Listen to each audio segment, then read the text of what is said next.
Anda kembali bersama kami di Kompas Malam. Saudara, polisi menetapkan Gregorius Ronald Tanur sebagai tersangka penganiayaan perempuan bernama Dini Sera Afrianti di Surabaya, Jawa Timur. Pelaku merupakan anak anggota DPR RI, sementara korban merupakan kekasihnya. Penetapan tersangka berdasarkan barang bukti rekaman CCTV di salah satu klub malam. Penganiayaan yang dilakukan Gregorius Ronald Tanur terhadap kekasihnya diduga berawal dari cekcok. Korban juga dianiaya pelaku menggunakan mobilnya di parkiran gedung.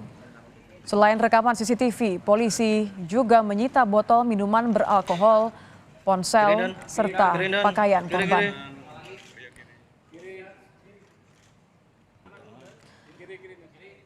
Lebih lengkapnya sudah bergabung bersama kami Dimas Yamahura, kuasa hukum korban penganiayaan yang dilakukan anak anggota DPR Gregorius Ronald Tanur. Selamat malam Mas Dimas.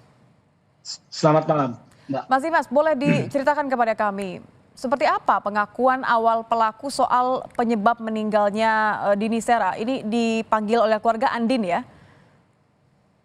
Ya betul. Andin. Jadi Andin ini kalau menurut versi Ronald, dia mengabarkan kepada keluarga bahwasannya kondisinya adalah dia dalam keadaan sakit secara tiba-tiba yang kemudian tidak sadarkan diri. Itu yang kami dapat informasi dari keluarga. Sehingga keluarga menganggapnya ini adalah suatu musibah atas nama takdir gitu.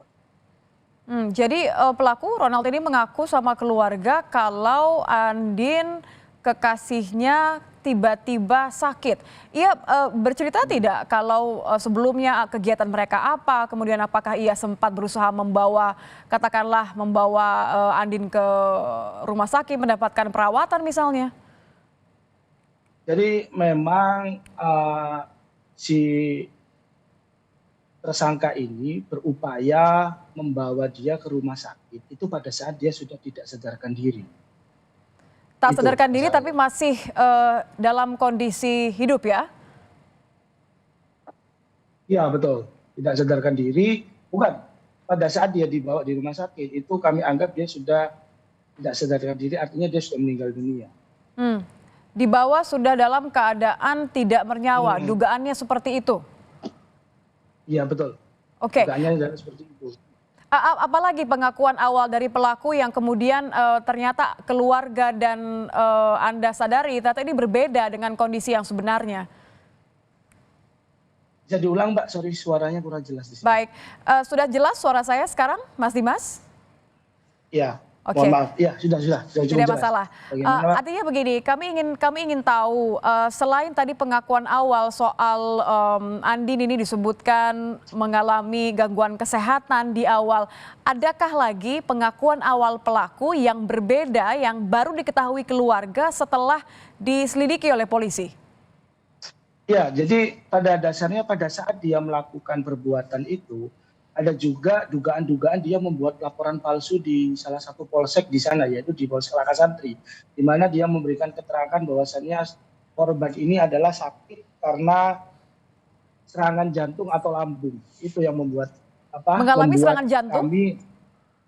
Mengalami serangan jantung atau asam lambung. Itu, Pak. Oke, apa dasar dari pelaku mengatakan hal ini?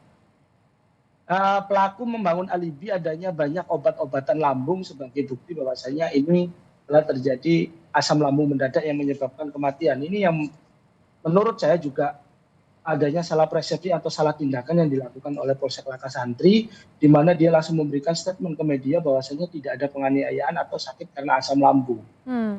Itu, Pak. Oke, kapan keluarga menyadari bahwa sepertinya ada yang tidak beres kalau pelaku kan menyebutkan ini karena penyebab sakit, keluarga juga sudah sempat merasa bahwa ini adalah sesuatu yang kaitannya dengan takdir dan kesehatan.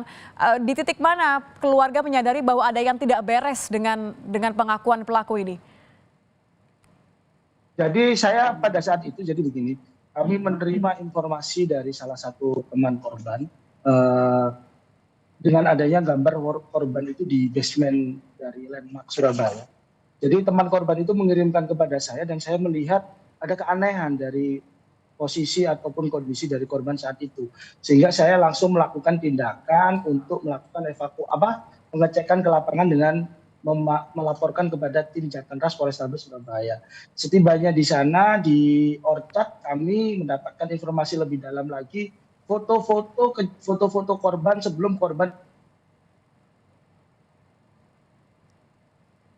Mohon maaf, suara Anda menghilang. Foto-foto korban sebelum ditemukan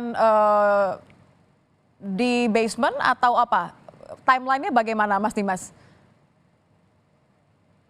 Mas Dimas, bisa nampaknya Anda harus kembali mengaktifkan mikrofonnya. Mas Dimas, Anda masih bersama kami? Baik. Masih. Mohon maaf, boleh diulang? Jadi Anda ke lokasi kemudian menemukan foto-foto. Ini foto-foto apa yang dimaksud?